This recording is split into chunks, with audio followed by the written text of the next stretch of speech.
The heat outside hadn't changed.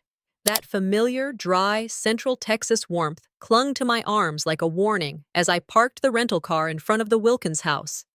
It was the same gravel driveway, the same peach-colored brick facade, the same wind chime on the porch that had played an off-key tune since 2013. But everything else? Everything that mattered had been repainted in someone else's image. I turned off the engine and sat for a beat longer than necessary. My palms rested on the steering wheel, thumbs pressing into the leather like they were searching for old scars. I used to grip this wheel and cry in this driveway. Now, I was dry-eyed, focused, calm on the outside. They didn't know I could walk. Not Aileen, not Eleander, not Elowin, no one.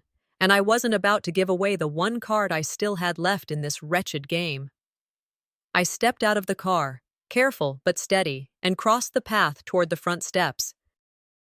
Gravel crunched under my shoes, a sound I hadn't heard in nearly 2 years. It was oddly satisfying. Every inch forward was deliberate. I placed my foot on the first porch step, then the next, feeling the wood bend slightly under my weight.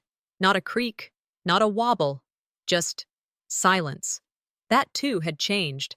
The last time I stood on this porch, I was wheeled out by a nurse from the rehab center. Eleander had barely looked up from his phone. Peering through the front window, I saw her. Elowin. She stood in the kitchen, barefoot, humming a song I once called my favorite. A navy blue apron was tied tightly around her waist, my apron. She stirred something on the stove, looking as natural in that kitchen as I ever had, like she belonged there, like she always had. A voice echoed from the other room. "Hey, Elle, you seen my keys?" It was him. The way he said her name, Elle, was exactly how he used to call mine when I made Sunday pancakes. My hands didn't shake, but my chest tightened.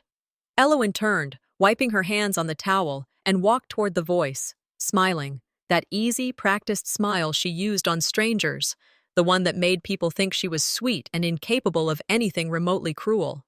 She'd moved in the day I got discharged, said she'd stay a week to help me settle. That was 18 months ago. And now she was settling into my life. I stepped back from the window, suddenly aware of how tightly I was gripping my purse. I took a breath, forcing my fingers to unclench, and stepped inside without knocking. The scent was different. No lavender, no eucalyptus, just lemon cleaner and something floral that didn't belong to me. As I walked down the hallway, my eyes caught on the family photo wall. My breath caught in my throat. Gone was the photo of our wedding day. Me in ivory lace, Eleander in a charcoal suit, my hand tucked into his elbow. In its place was a framed moment of Elowin accepting a Community Caregiver Award, standing next to Eleander and his son. Our son. The rest of the wall had been rearranged. The placement, the photos, even the frames were different. Everything was brighter, more curated, more Instagram-ready. The only evidence I had ever existed in this house was probably hidden in a storage bin somewhere, or tossed in the garbage. Eileen used to call me the glue of this family. She'd written it in her Christmas card the year we remodeled the guest room together. Now, I wasn't glue, I was gum. Someone scraped off the bottom of their designer heel. I stood there too long, and the soft click of heels behind me told me I wasn't alone. "Well," Aileen said, her voice even but lined with something colder than disapproval. "Didn't think you'd be here so soon." I turned, facing her. She looked me up and down, her eyes pausing just long enough to note I was standing. I saw her mask flicker, but only for a moment. Then came the polite smile. "Elowin's been such a help," she continued. "We're lucky to have her." "I bet," I said, adjusting my sleeve like it mattered. "She's always been good at making herself useful." Aileen tilted her head. "You always did like to take things on alone. It's good she's here now. The house needs balance." Balance. That was rich. She reached out and gently touched the frame of the new photo, brushing non-existent dust from the corner.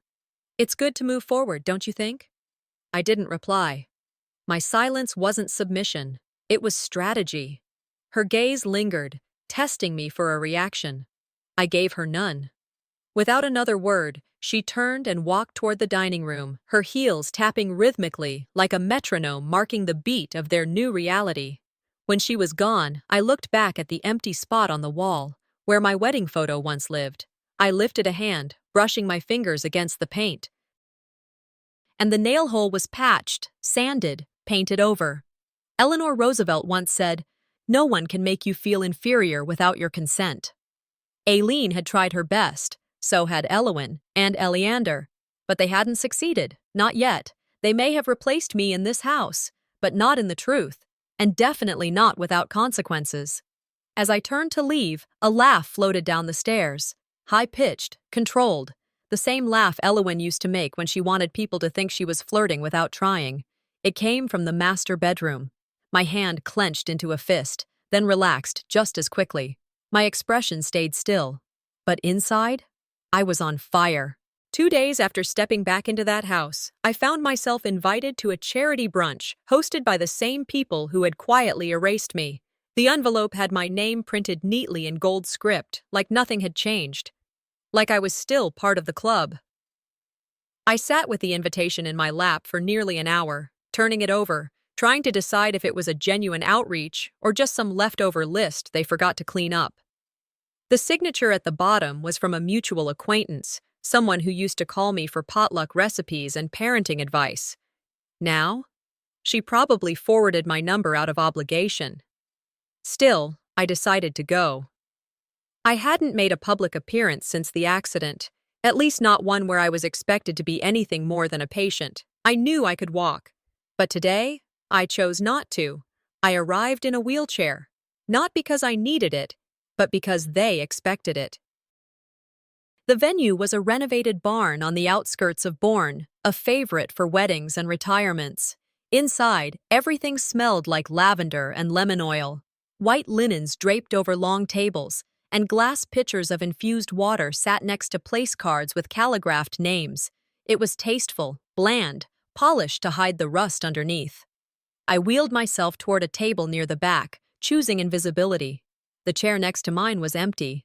For now. 15 minutes later, Elwyn entered, hand in hand with Eleander. She looked fresh, like spring air and second chances. He looked like he'd found a new rhythm. His hand gently touched her lower back as he guided her toward the head table, a gesture I knew too well. Then it happened. Someone called his name, and without hesitation, he responded with, "Coming, honey." He blinked immediately, realizing his slip. "Sorry, Elle. That was reflex." But the damage had already bloomed in the room like spilled wine. A few guests glanced my way. One shifted in her seat, another cleared his throat. No one said a word. I didn't flinch. Not outwardly, I was ice. But inside, a chorus of old alarms rang out like church bells. My breathing slowed, then sharpened. Every sound, the clinking of silverware, the scrape of a chair leg, the faint hum of someone's polite chuckle, sounded louder, closer, like the universe was laughing with them. An older woman across the table caught my eye. Her mouth was soft, her gaze kinder than I expected. She gave me a small nod, one of those unspoken acknowledgments women sometimes share when we're both watching something we've lived through before. A look that said, "I see it too, even if no one else will say it out loud." I gave her nothing in return, not yet. When the brunch ended, I left without a word, rolled myself back to the car, transferred with practiced grace, folded the chair like second nature, and drove home.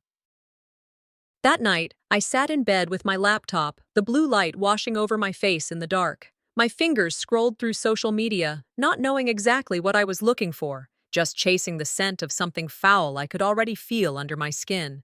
I didn't have to scroll long. 12 unfollows, dozens of likes on Elwyn's new post, a photo of her and Eleander at the brunch, his hand on her waist, captioned, "Building our new chapter together." People I grew up with were commenting heart emojis. One even wrote, "True love always finds a way." Finds a way to what? Crawl through the cracks left in someone else's suffering? Then I saw it. A tagged photo from the brunch, uploaded by one of the other guests. The two of them smiling, standing in front of a mural we painted during a fundraiser. The caption, Power couple goals. My fingers hovered over the screen, trembling, not with sadness, but with the sort of rage that cools into clarity. I didn't comment. I didn't unlike. I didn't block anyone. I saved the photo in a folder labeled Receipts. The next morning, I sat at my kitchen table with a cup of plain coffee and my planner. Pages were filled with old scribbles about doctor appointments, rehab milestones, medication refills. I flipped past them all. I started a new page. Title: Reframe. Not revenge, not retribution, just reality. Mine. Unfiltered. I thought about what it meant to be replaced so gently that the door didn't even slam shut. No bang, no fight, just a whisper of a goodbye disguised as a favor. 1 week of help that turned into a silent coup. I remembered a quote from Nora Ephron I'd once pinned above my desk. Above all, be the heroine of your life, not the victim. That morning, I chose heroine. I pulled up my digital archive, screenshots, emails, old text threads. I began sorting them by date, tagging patterns. I knew this wouldn't be a courtroom story. Not yet. But if I ever needed one, I'd be ready. I created folders labeled Household, Medical, Social, and one labeled Narrative Theft. Inside it, I dropped the brunch photos. I wasn't angry anymore. I was organized. Hours passed. The sun had shifted across my kitchen tile by the time I finally stood up and walked to the hallway mirror. I hadn't looked at myself that closely in weeks. My face looked the same, a little thinner, eyes a bit more tired, but I was still in there. I leaned in, whispered to my reflection, "Not done? Not yet." And just as I reached for the light switch, my phone buzzed. A notification popped up on my lock screen. Elowen Hartley updated her relationship status. I tapped it open. A new photo. Elowen and Eleander, fingers interlocked, standing in front of a field of wildflowers. The caption? Sometimes love was right in front of us all along. There's a photo on the bottom shelf of my living room bookcase, tucked behind a stack of old magazines no one ever reads. I never threw it away. I just didn't want to see it. It's the one they took at the hospital, the night of the accident. Me in a neck brace, pale and unconscious, tubes in my arms, face swollen but intact. The caption someone wrote in Sharpie reads, "She made it." But what they meant was, she didn't die. Now let's begin. Sometimes, I wonder if that was the night the lie was born, not in words, but in omission, in how quickly everyone shifted their focus, in how the sound of my pain became background noise to their next performance. I had been driving home that night from a friend's birthday. Rain came out of nowhere, heavy and blinding. My windshield wipers danced like they were keeping time with a panic attack. And then, nothing. A flash of headlights, a crunch, the horrifying twist of metal that felt like my body folding in on itself. Darkness came too fast for fear to catch up. When I woke up in San Antonio Medical, the lights above me were sterile and sharp. Machines beeped in rhythmic pulses. Someone moved to my left, maybe a nurse, but everything blurred. My mouth was dry, and I couldn't lift my arm. I tried to speak, but it came out like a croak. The first voice I recognized wasn't Eleander's. It was a nurse asking if I could hear her. I remember blinking twice. She squeezed my hand and said, "You're safe now." But safe didn't feel like what came next. Hours later, after surgery, I drifted in and out of sleep. I kept asking, "Where's Eleander?" And finally, one nurse answered, too casually, "Oh, he's in the waiting room now. He just got here." Now? I turned my head, neck stiff in its brace. "He didn't ride with me?" She hesitated. I think he followed in another car.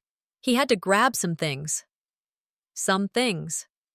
Later that evening, still drugged but aware, I heard them talking outside my door. Eleander and Eileen. They didn't know I was awake. "He needs to be seen handling this well," Aileen whispered. "No panic, no drama. Prioritize the optics, not the emotion." I lay there, eyes closed, pretending sleep, but every syllable carved itself into my bones. That was the first time I realized I wasn't the patient. I was the image. They visited me, of course. Eleander brought flowers. Eileen fluffed my pillow. Elowen even called once. But something had shifted. Their words were sweet. Their faces were soft. But their eyes were busy, looking past me, planning something. A few days later, a doctor came in with papers and a serious tone. He pulled up a chair and said, "Renata, I need to go over something important with you." I was still in a haze of painkillers, but his voice cut through it. "We did everything we could," he said, holding a clipboard. "But the impact ruptured your uterus. The damage is irreversible." He explained gently that I wouldn't be able to carry children, that technically my reproductive system was still intact, but it would never be functional again. I remember the hum in my ears, the way the edges of the room started to curve like I was underwater. I looked at Eleander, sitting beside me, waiting for his reaction. He didn't flinch. He reached over and patted my arm. Not a squeeze, not a grasp, just a pat, like someone offering condolences to a stranger in a hospital hallway. "Let's focus on your recovery first," he said, like I had the flu. Later, Eileen told me I was still valuable, that there are other ways to contribute to a family. I didn't want to contribute. I wanted to be wanted. Elowen came by more often after that. At first, it was just to check in. Then she started bringing meals, organizing my medications, answering my phone. "Just helping out," she'd say with that voice everyone believed. The one that made her sound like a volunteer nun. But I saw the way she looked at Eleander. I noticed how her hand brushed his arm when she passed the remote. I watched her laugh too loudly at his jokes, and I noticed how he started laughing back. When I was discharged and brought home, everything felt softer. The house was quieter, more careful. My favorite blanket was gone, replaced with something beige and forgettable. Even the dog didn't bark when I rolled in. It just watched, head tilted. I was in a wheelchair. And suddenly, everyone moved around me like I was a fragile heirloom. Nurses tiptoed. Staff offered help I didn't ask for. Eileen decided she'd manage all the bills. "Just until you're on your feet." My own mother barely called. I was told she was giving me space, but space felt an awful lot like absence. Elowen showed up daily. She helped with sponge baths, hair washing, changing the bed linens. I didn't ask for any of it, but refusing felt rude. She smiled too much. She insisted too gently. Eleander stopped spending nights in our bedroom. He said he needed better sleep, that I should have my space. I agreed because I didn't have the energy to argue. One night, I rolled down the hallway and found him asleep on the couch, phone open on his chest. A text message was glowing on the screen. I didn't read it. I didn't need to. I stopped being his wife the moment they made me his patient. Weeks passed. Elowen's toothbrush appeared in the bathroom, then her robe in the laundry. No one said a word about it. And neither did I. The final straw wasn't dramatic. It was procedural. Aileen came into my room one morning holding a packet of papers and a pen. "Just a formality," she said. "It's a medical power of attorney, in case of emergencies. Better safe than sorry." I hesitated. "Isn't that already covered by marriage?" She smiled. "Of course, but paperwork makes things cleaner." I signed it. I didn't read it. I didn't question it. I handed them the pen, and just like that, I gave them everything they needed to write the next chapter, without me in it. It was close to midnight when the email landed in my inbox. I wasn't asleep, hadn't been sleeping well lately, and I'd left my laptop open on the kitchen table. The screen dimmed every few minutes, trying to lull me into rest. But when the notification popped up in the corner, glowing faint blue against the darkness, I felt my stomach sink before I even clicked it. The subject line read, "Congratulations on your upcoming wedding."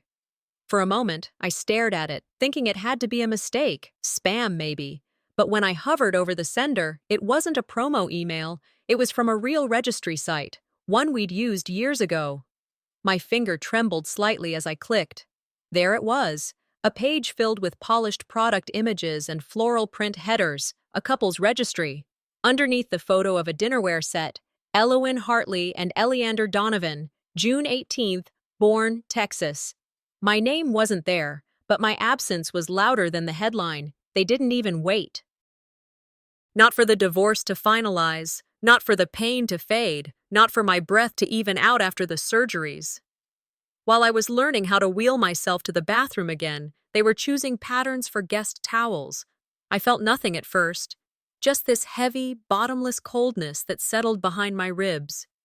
You expect betrayal to be loud, slamming doors, shouts, tears. But this was quiet, coordinated, like wallpaper being slowly peeled and replaced while you're still sleeping in the room. I closed the laptop slowly, staring at the window. The night outside didn't care. The moon kept hanging there, indifferent. I poured myself a glass of water, then let it sit untouched.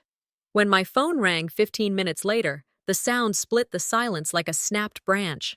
I didn't recognize the number. For a second, I almost didn't answer, but I did. Hello? A pause. Then, is this Renata? Yes. Who is this? This is Evelyn. Evelyn Quimby. The name hit me with a jolt.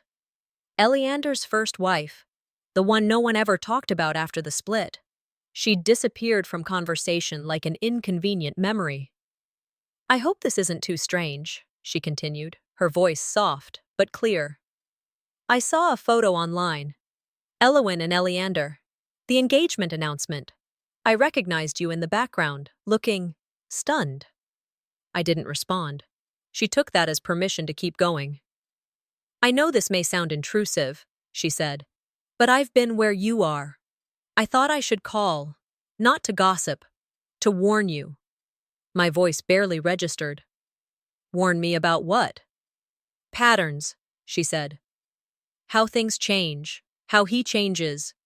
The withdrawal, the way he lets his mother take the wheel, the way affection gets redirected to someone more convenient. I swallowed hard, the glass of water still untouched on the table. You think he's doing the same thing again?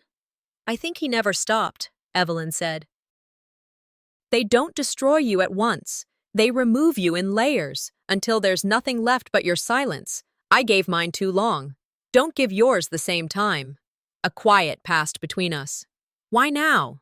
I finally asked. Why reach out? Because when I saw that photo, I saw myself. And I knew you weren't crazy. I exhaled. Thank you, I said, and meant it. The call ended. I didn't sleep. Instead, I opened a new folder on my desktop. Named it Timeline. By morning, I had printed copies of text messages, old emails, financial statements, scanned documents I'd co-signed before and after the accident. Anything that could confirm a pattern. Anything that could place him and Elwyn together before things had officially ended. When I'd finished highlighting timestamps, I packed the papers neatly into a box. Not out of impulse, out of precision. I changed clothes, pressed blouse, fitted blazer, low heels, and applied lipstick for the first time in weeks. My reflection didn't smile, but she didn't flinch either. It was time to visit the Wilkins estate. The drive over felt oddly calm. The radio played some soft jazz, and I let it fill the silence instead of my thoughts. When I pulled into the circular driveway, I noted that Elwyn's car was already parked out front. Good. Inside, Aileen answered the door herself. She looked surprised, but not speechless. Well, she said, stepping aside, this is unexpected. I won't be long, I replied, brushing past her. Elwyn was in the living room, curled on the couch with a throw pillow that still had my initials stitched into the corner. Eleander stood by the fireplace, drink in hand, barely registering my entrance. I placed the box on the coffee table with a soft thud, then looked at them, one by one. Is there anything, I said, any single thing either of you would like to share with me before I begin? Elwyn shifted uncomfortably. Her lips parted as if to speak, but nothing came out. Eleander smirked. Are we doing this now? Really? I ignored him and began taking out documents. Wedding registry, online post, dated 2 days ago. You've known I've been unwell, and yet… He rolled his eyes. It's not like we planned it to hurt you. Elwyn, I said, turning to her directly, do you remember telling me you'd never do anything that crossed a line between sisters? Her eyes welled up. Renata, I didn't… Spare me the tears, I said flatly. They don't match your manicure. I pulled out a second sheet. Call log, I continued. From Evelyn Quimby. She says hello, by the way. Said the exact same thing you're doing to me was done to her. Word for word. Even the engagement timeline matches. Eleander snapped. You always dramatize everything. And you, I shot back, always underestimate quiet women. Eileen, who had remained seated this whole time, finally spoke. Renata, you're making this very messy. I turned to her, smiled without warmth. Messy? You haven't seen anything yet. The envelope came with no return address, just my name in calligraphy, soft, elegant, like it had been written by someone who thought elegance could cover guilt. I almost tossed it without opening. But something in me said, not yet. Inside was an invitation to a women's empowerment event hosted at the elementary school I used to volunteer at, back when I still believed I was building a life with purpose, not props for someone else's spotlight. My name wasn't listed anywhere on the flyer. But there it was, my story, in pieces. A picture of my hands gripping the walker, cropped tightly so no one could see my face, labeled as a journey of resilience. I hadn't given permission for that image. I hadn't even seen it taken. I told myself I'd go just to observe, not to participate, not to cause a scene. But something in me needed to confirm what I already suspected, that the story they were telling was mine, stolen and repackaged with someone else's name stitched across the front. The gymnasium had been transformed into a makeshift banquet hall. Paper lanterns floated above linen-draped tables, soft music played from portable speakers, and a slideshow looped on a projector screen showing women in various stages of supposed triumph. I kept to the back, unnoticed. I watched the crowd sip wine from plastic flutes and applaud politely as names were called. Then came hers. Elowen Hartley, the announcer said. Caregiver, sister, inspiration. A woman whose compassion carried her family through darkness. Elowen stepped onto the stage like she'd been rehearsing for this since childhood. She wore pale blue, modest, polished, just enough to whisper humility while commanding attention. She took the mic, smiled gently, and said, When my sister was in her accident, I didn't hesitate. I gave up everything to care for her. I moved into her home. I learned to bathe someone who couldn't move. I sat beside her bed every night, holding her hand, whispering hope. She paused, letting the silence settle into admiration. I watched her struggle, but I never let her forget who she was. That's what family does. We hold each other up. Applause. Tears in the front row. A voice behind me said softly, You must be so proud of her. I turned slightly. The woman smiled, unaware of the rot under the sugar. I nodded, and I left. No storming out, no confrontation. I walked, on my own, out the side door, into the parking lot. The applause still echoed behind me. The air smelled like spring, like everything was blooming, like I was already buried beneath it. Later that evening, I drove to the house, the one I'd once shared with Eleander.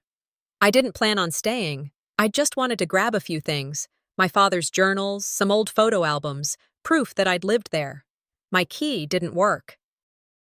I jiggled it, tried again, pulled it out and inspected it like it might have warped in the heat. Then I rang the doorbell. A woman answered. She wore an apron, her hair in a neat bun. Mid-40s, pleasant face, unfamiliar. Yes? She asked. I'm here to pick up a few of my things. Is Elowen home? She tilted her head, confused. Are you the decorator? I blinked. No, I used to live here. Oh, she said, suddenly flustered. Let me check. No need, I replied. Just tell them Renata stopped by. They'll know. She nodded slowly and closed the door.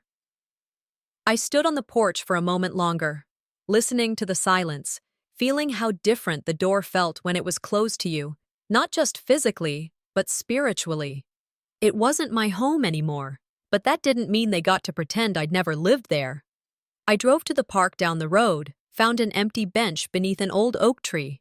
It was getting dark. Streetlights flickered to life one by one, casting long shadows across the grass. I pulled out a yellow legal pad from my tote and began to write. My name is Renata Blythe Krause. This is my story. No tears, no poetry, just facts, pages of them, dates, names, screenshots, receipts, a timeline of erasure, a ledger of theft. They didn't have to kill me to remove me. They just had to rewrite me, one photo at a time, one headline at a time. I finished a few pages, then called my attorney's number. He picked up after 2 rings. Renata? I want to talk about defamation, I said, and asset tracing, and privacy violations. He paused. Then, that's a lot. It's overdue. When I got home, I pulled out my old desktop, the one I hadn't used since the year before the accident. It wheezed to life, fans buzzing. The screen blinked, struggled, then settled into the familiar background. I clicked through a few folders. Most were dusty with time. Then I saw it. A folder labeled Pre-Accident Backup. I didn't remember naming it, but I clicked it open. Inside were old emails, bank records, a spreadsheet titled Asset Transfer, Draft. At the bottom, a document I hadn't seen before. Property reassignment. Unsigned. Dated exactly 1 week before the crash. The air in the attorney's office smelled like stale carpet and overbrewed coffee. I hadn't stepped foot in this building since the days when Eleander and I sat side by side, signing mortgage agreements and smiling for our future. Now I sat alone across from Harold Baines, the same man who once congratulated me for marrying into legacy. Harold adjusted his glasses, cleared his throat, and tapped a manila folder against the desk. You wanted to review the estate documents, joint trusts, and anything revised in the last 12 months? I nodded once, calm but firm. And anything with my name on it, or without it. He hesitated. That was my first confirmation. He opened the folder slowly, eyes skimming as if still hoping for a different result. I'll be honest, Renata. These documents were updated 6 months ago. He slid one paper toward me, keeping his fingers pressed at the corner like it might fly away. I stared at the top line. Joint trust agreement, updated beneficiaries. My name wasn't listed anywhere, not even in the footnotes. Who made the updates? I asked, though I already knew. Harold sighed.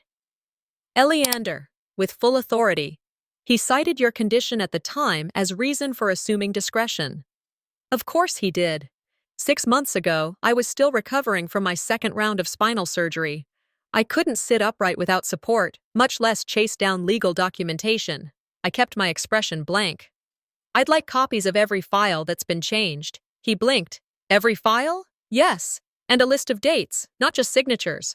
I'll need a timeline, including any reassignment of the lake house. Harold swallowed. I see. I stood without another word, left the office with a folder in my arms and a storm in my chest.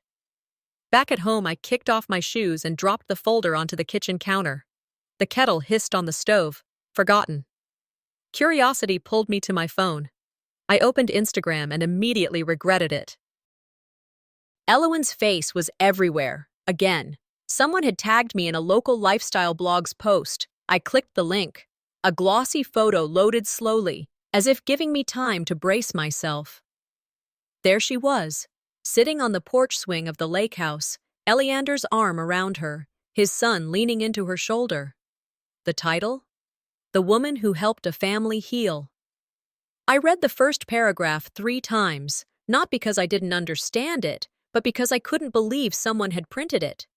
She stepped in when the family needed her most. Her grace made the healing possible.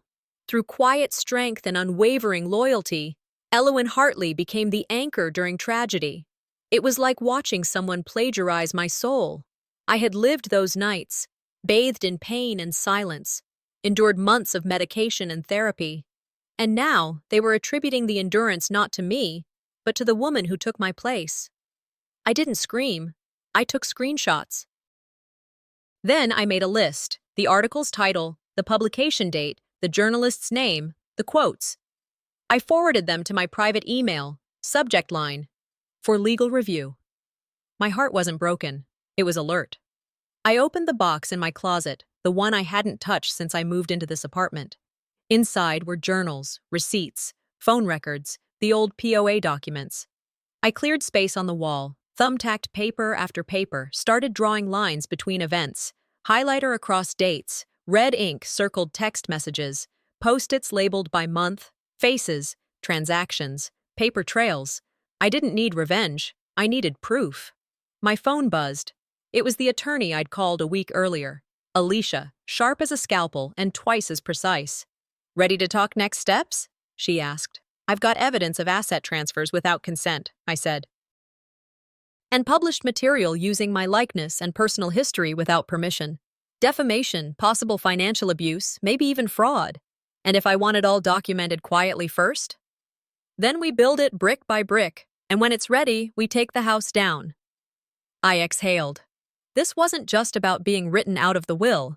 It was about the architecture of how they dismantled me. Carefully, legally, believably. I pinned a printout of the article under a headline I'd scribbled in Sharpie. Renata Krause, before the rewrite. Later that night, I sat at my desk with a mug of cold tea and my laptop open beside me. Page after page of evidence filled the screen. I was no longer staring at fragments. I was seeing a structure, a coordinated strategy of removal disguised as care. They hadn't just betrayed me, they had rewritten me.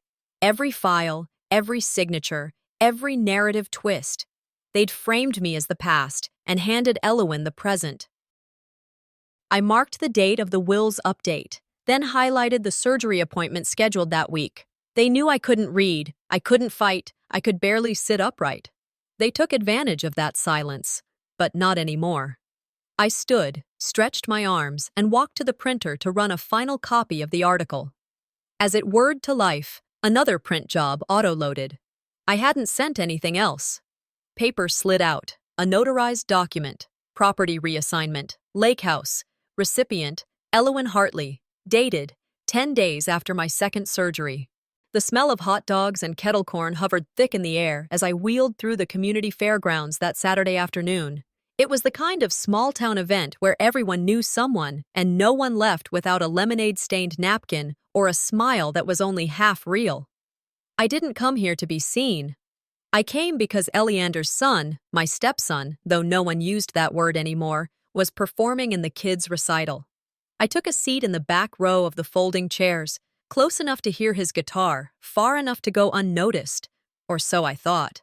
The stage was simple, just plywood on cinder blocks, and the children stumbled over their chords with endearing chaos. When he came on, strumming "You Are My Sunshine," with the same shy courage he'd once had reading aloud at dinner, I felt my throat tighten. Afterward, he ran off stage, bounding into the crowd, straight into Elowen's arms. "Mommy!" he shouted, full of pride. And she laughed, bright, beaming.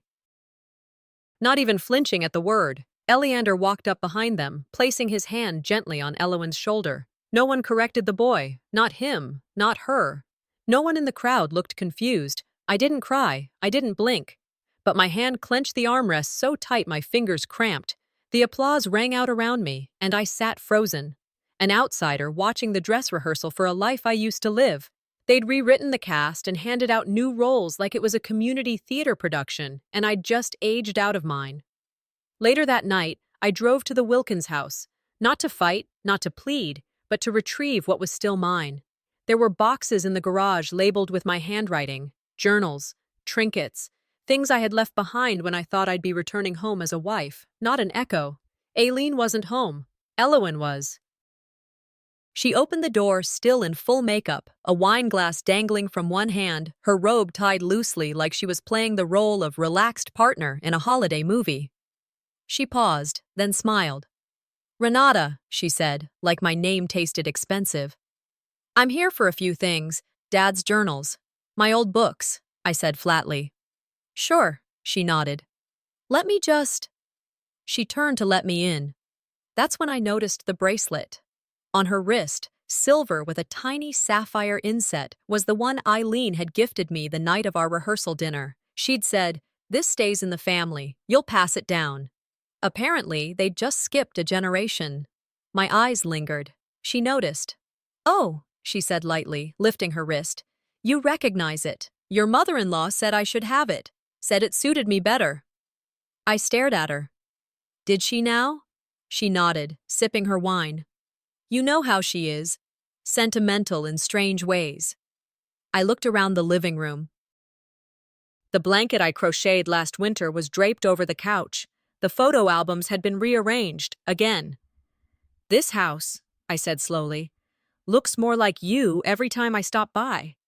She tilted her head, smiling in that infuriating way only Elowen could, sweet on the outside, smug underneath. "Well, I guess I just have an eye for order. You know how things get. Scattered." "No," I said calmly. "I don't." We stood there for a beat too long, the air prickling between us. "Funny," I added, "how things keep getting reassigned without paperwork." Her face twitched, just slightly. "I'll get your things," she said quickly, setting the wine down with a little more force than necessary. I didn't follow her. I stood in the hallway, letting my eyes soak in the curated chaos. Every detail had changed, but the foundation was still mine. The tile I'd picked, the archway I'd fought to keep during the remodel, the scent of the lavender candles I used to light after dinner. When she returned with a box, I didn't thank her. I simply took it and walked out.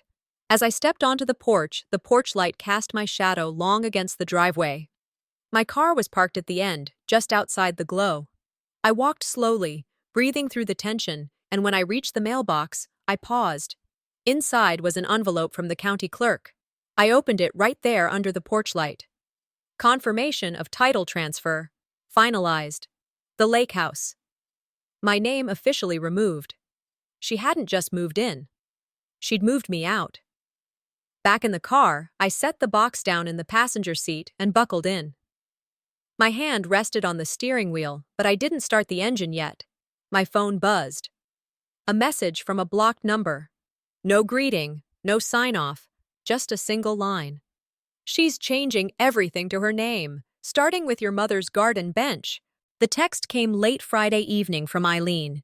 "We're having a small dinner tomorrow. Just family. Would love for you to come. It's time we find closure." Closure. That word had 1,000 meanings, and I didn't trust any of them. Still, I said yes, not because I believed in her intention, but because I needed to see what she was hiding behind that polished smile and warm invitation. I spent the next day preparing, not in a frenzy, but with method.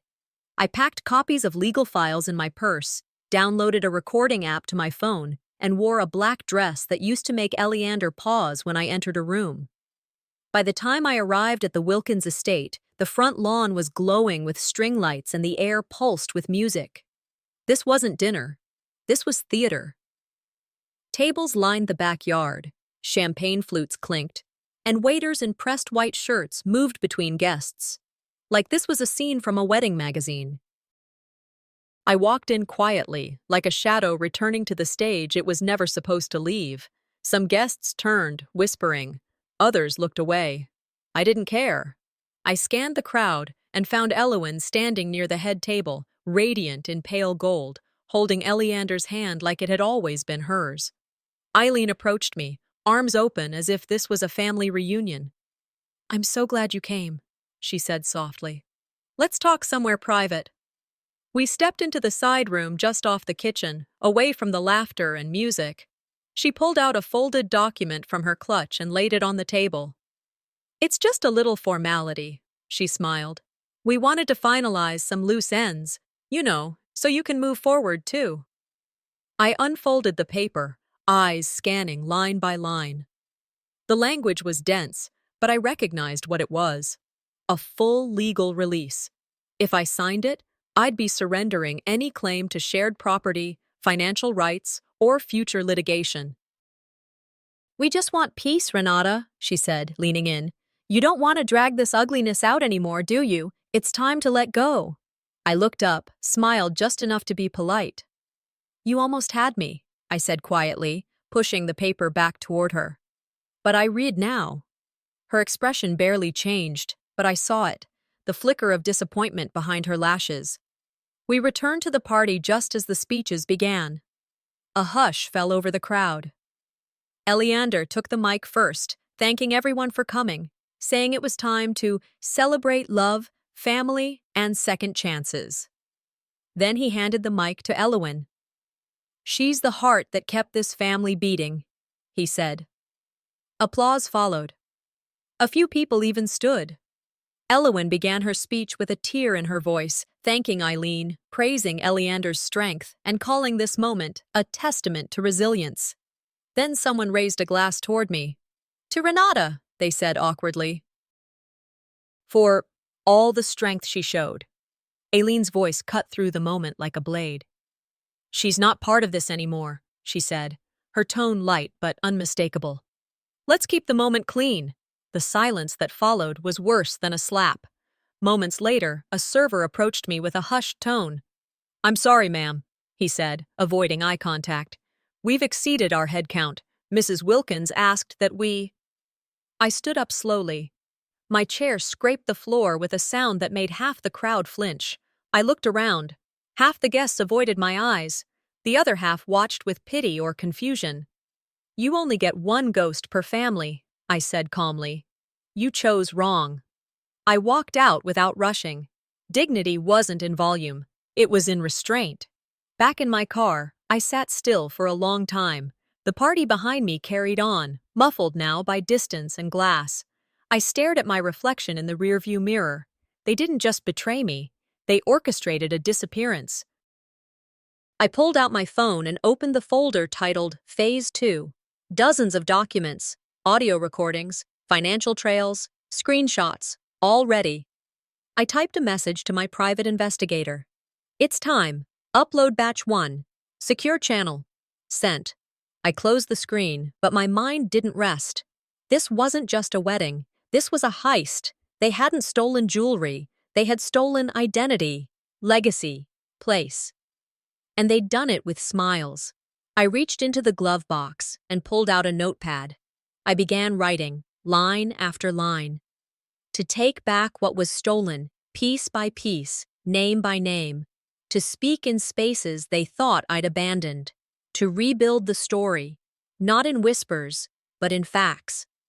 The vow wasn't loud, but it was clear. I didn't cry. I documented. And then my phone buzzed again. A message. No name. A voice memo. I tapped it open. It was Eileen's voice, clear and confident. "Once she signs, we'll make sure she never steps foot near the lake house again." I didn't hit replay. I forwarded it straight to my attorney. Sunday morning sunlight cut through the slats in my blinds, casting long gold lines across my kitchen counter. The coffee pot hissed low behind me as I sat at the table, still in my robe, my phone face down. I hadn't touched it since I forwarded the voice memo from Eileen to my attorney the night before. Eventually, I flipped it over. One new message. Eleander. "Thanks for last night. I needed that." I blinked once. Then again. Another message followed almost immediately. "Ignore that. Sent to the wrong person." I stared at the screen, my thumb hovering just above the reply button. But I didn't respond. I didn't need to. It wasn't pain I felt. It wasn't shock either. It was something colder, deeper. A validation I didn't ask for but had been waiting on for far too long. I forwarded the text to myself. Subject line, "More evidence, emotional deceit," then deleted the thread entirely. They say truth doesn't sting when you expect it, but they're wrong. It slices. I stood up, poured myself a half cup of coffee, then walked it to the living room window. There was a peace in knowing exactly what I was dealing with. No illusions, no maybes, just patterns. Ugly, predictable patterns. And I was done pretending they weren't there.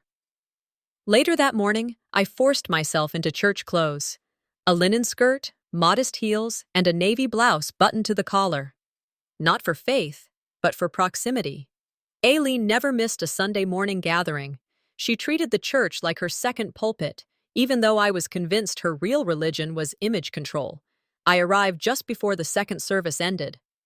The lobby buzzed with families gathering their kids, old friends clutching purses and programs, the usual post-sermon chatter.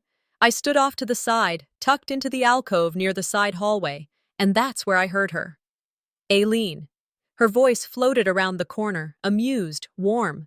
She was just a test run, she said, laughing lightly. Elowyn was always meant to be in that life. The other woman chuckled in response, something about God's timing and everything working out, but I wasn't hearing the second voice. I was staring at the floor, holding my breath, because that phrase, test run, rattled in my ears like a fire alarm. Not discarded, just rehearsed. I wasn't a chapter. I was a draft, a placeholder. My legs felt like stone, but I didn't move. I didn't confront. Not yet. I waited until the hallway cleared, then slipped out of the building through the side exit.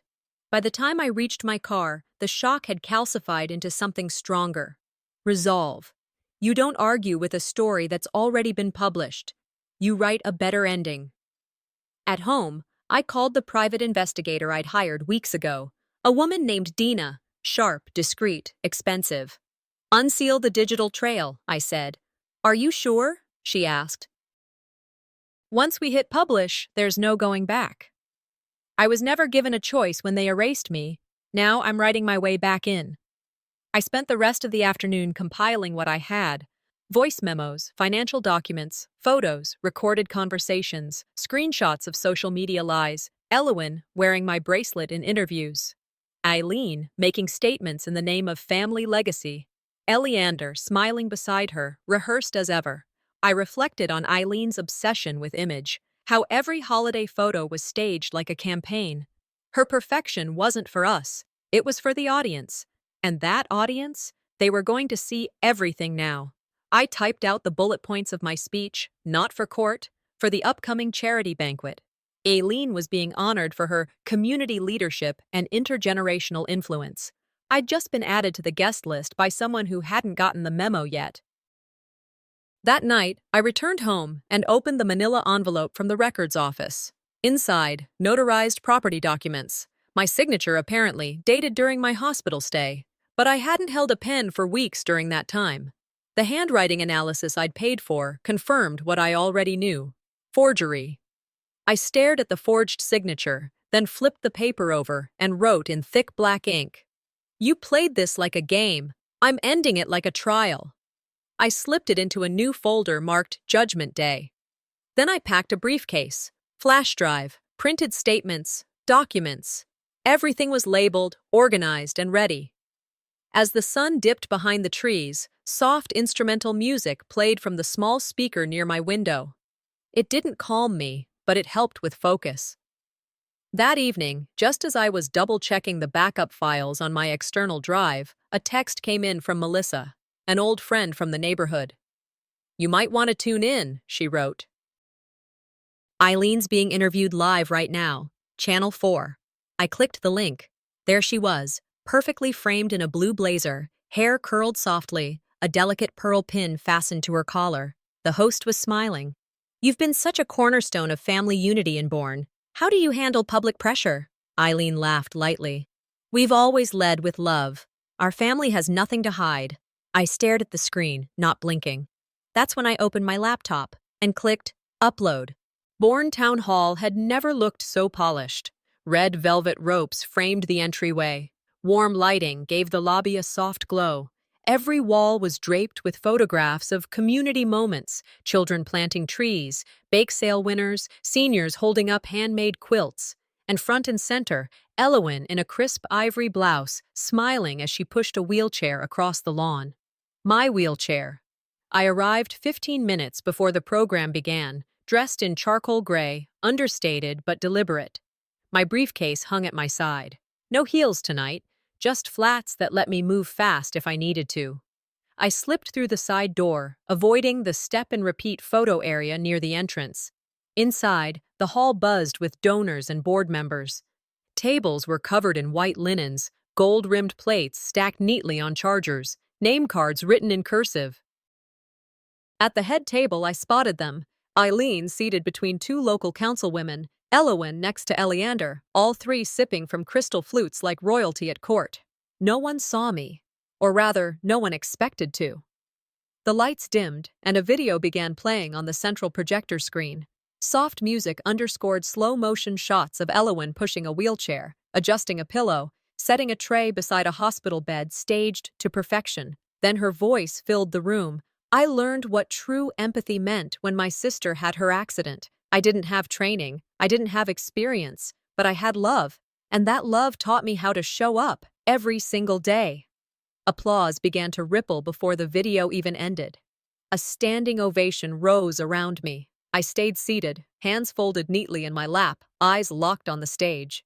Elowen and Eileen stepped up to accept their awards for caregiving excellence and community leadership. Before they could leave the stage, I stood. Not loudly, not dramatically, just firmly. "I'd like to say something," I called. The room hushed like someone had flipped a switch. Aileen's face twitched. Elowen blinked rapidly. A host in a sequined jacket turned toward me, confused. "I'm Renata," I said, taking the mic he finally handed me. "The sister she mentioned." A wave of murmurs stirred the air like bees agitated in their hive. "I never gave her permission to tell my story," I continued, eyes still locked on Elowen. "And I definitely never gave her permission to sit in my chair." Behind me, a second screen flickered to life. I tapped the remote in my pocket. The link I'd scheduled launched the video instantly. The image showed Elowen in the Wilkins living room. She was seated in my old wheelchair, laughing, mimicking a strained voice, dragging her arms for dramatic effect. Geneva's voice narrated softly. She asked me to film her so she could get the posture right, said it was for a tribute video. A gasp rose from somewhere in the center of the room. Another clip. Elowen holding the walker, stumbling theatrically, giggling as she fell onto the couch and said, "I swear this will make people cry." The lights didn't go off. The volume didn't mute. They all watched. I stepped off the stage as the final clip faded, but I wasn't done. As I passed the table where Eileen sat, I nodded politely. "Check your inbox," I said. Seconds later, the screen lit again, this time showing emails. Geneva's voice continued narrating. "I was told to clear out Renata's room quickly, make it seem like she never lived there. Mrs. Wilkins gave me a list." The camera panned over printed documents, instructions on what to remove, what to keep. Aileen's voice in voicemail form. "We need that house to look like it belongs to Elowen now. The sooner the better." The crowd had stopped clapping. Many had stopped breathing. Elowen's mascara was running. Eileen sat frozen. Eleander had quietly slipped out through the side door. People began to whisper.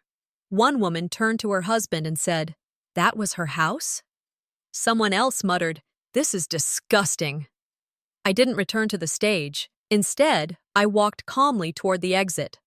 Outside, under the canopy of light strung across the courtyard, a few local reporters approached. "Ms. Krause, would you like to comment?" "Yes," I said simply. I looked directly into one of their cameras. "Shame," I quoted, "dies when stories are told in safe places." That's from Brené Brown. A pause. "I am pursuing legal action. I am reclaiming my name, my image, and my property. But more than that, I'm reclaiming the truth." A few flashes from cameras, a mic angled closer. "I don't need to ruin anyone," I said. "I just need to stop pretending they didn't try to ruin me." With that, I turned and walked toward my car. The night air was cold, but my chest felt clear, uncluttered. I slid into the driver's seat, started the engine, and sat still for a moment, letting it all settle. My phone buzzed. A new message from Geneva. It read, "Check your mail tonight. I found something they never meant you to see." The morning after the gala, I stopped at Dawson's Market. I didn't need groceries. I needed grounding. The familiarity of aisles, the clatter of carts, the dull chatter of elderly couples picking cereal. It was my reset button. I had just turned into the produce section when I heard her voice, Aileen. She was at the checkout, standing with one of her church friends, Cheryl Landon. They were talking about the event, pretending not to see the rift that had split down the middle of their curated world the night before. "I really feel for her," Cheryl said gently. "It must have been so hard to watch everything unfold like that." Aileen laughed, light and measured. "Oh, Renata, she's just a family friend who's having a tough time moving on." I froze. My hand tightened around the handle of my cart. The words burned hotter than anything screamed in my face ever could. After years of marriage, sacrifice, and silence, I'd been reduced to a footnote, a family friend, nothing more. I didn't say a word. I didn't need to. I turned and walked out, leaving my cart behind. Some fights weren't worth having in aisles surrounded by bananas and paper towels. Because this wasn't about them seeing me anymore. It was about me choosing not to be invisible. Back home, I brewed tea and settled at my kitchen table. The mug warmed my hands, but I felt colder than I had in weeks. Not bitter, clear. I thought of every version of myself they'd taken away. Wife, hostess, caregiver, daughter-in-law, and now, even my status as someone who had once mattered had been stripped away with a sentence whispered near a cash register. "You get in life what you have the courage to ask for," I whispered, quoting Oprah under my breath. I was done asking. I walked into the living room and took down the last framed photo of Eleander and me, our anniversary dinner, 2017. I flipped it over, peeled the back open, and pulled the photo out with steady hands. I slid it into a drawer labeled in thick Sharpie, "Archive closed." The frame, now empty, I placed beside the trash. That afternoon, I sat at my desk with folders spread out before me. I reviewed my living will, updated it, changed beneficiaries, redirected power of attorney to my cousin in Austin, added a clause explicitly excluding the Wilkins name from any legal or medical decision on my behalf. I logged into my bank accounts, changed passwords, closed joint lines I'd forgotten existed, removed names I didn't authorize. Freedom, it turns out, sometimes looks like boring paperwork and a notary stamp. The phone rang. It was the notary I'd scheduled earlier in the week. I buzzed her in. She arrived in pressed slacks and a polite smile, greeted me with the kind of efficiency I'd come to appreciate. 20 minutes later, with ink drying on several documents, I handed her an envelope. "Hold this until the date I wrote on the front," I said. She nodded. "Consider it done."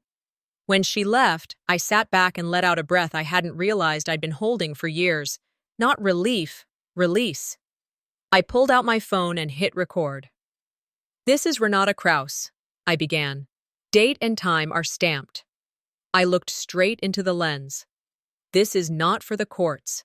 This is not for my lawyer. This is for me. In case I ever forget that I chose this, that I walked away, not broken, not bitter, just done." I paused, smiled faintly, and ended the video. Later that evening, I opened my laptop and began writing a new document, not legal, not strategic, an essay on being replaced while still alive. It wasn't angry. It wasn't sarcastic. It was honest. I wrote about what it felt like to hear your name spoken with past tense affection, what it meant to be erased not by malice, but by comfort. I wrote about watching someone else slip into your chair, your role, your relationships, and how the world clapped because the transition was seamless. Halfway through my draft, a new email popped into my inbox. Subject line, "Interested in your voice." It was from a local publisher I'd met once at a town event. She'd been at the gala. "Renata," the message read, "your moment last night resonated. If you're open to it, I'd love to meet and discuss a potential essay or column. I think a lot of women would recognize themselves in your story." For the first time in months, I smiled. Not the one I gave out of habit or politeness, a real one. I was never just a wife, never just a sister, and I am absolutely not just a family friend. I clicked reply. "Yes," I wrote. "Let's talk." As I shut my laptop, a soft knock tapped at the front door. I walked over, pulled it open, and froze. Eleander stood there, unshaven, eyes tired, a thick folder clutched in both hands. He looked at me for a long second before saying, "You're not the only one with receipts." Chapter 12. The Last Chair I'll Ever Need. The courthouse smelled of old paper and polished marble. I walked in through the main doors, heels firm on tile, each click echoing in rhythm with my pulse. No limp, no cane, no illusion. The benches were full. Local press, familiar faces from town, a few supporters, and, of course, the Wilkins clan. Aileen sat 2 rows back, flanked by Elowin and Eleander. Her pearls were as tight around her neck as the smile on her face, but her eyes flickered the moment she saw me. I passed by, head high. Aileen leaned slightly, her voice just loud enough. "Wheelchair suits you better." I stopped, turned my head slowly, met her gaze. "Too bad deceit suits you worse," I replied softly, and kept walking. The judge entered within minutes. Formalities moved quickly, motions filed, defense postured, introductions made, but no one was here for the preamble. The courtroom shifted as my attorney rose. He didn't need theatrics.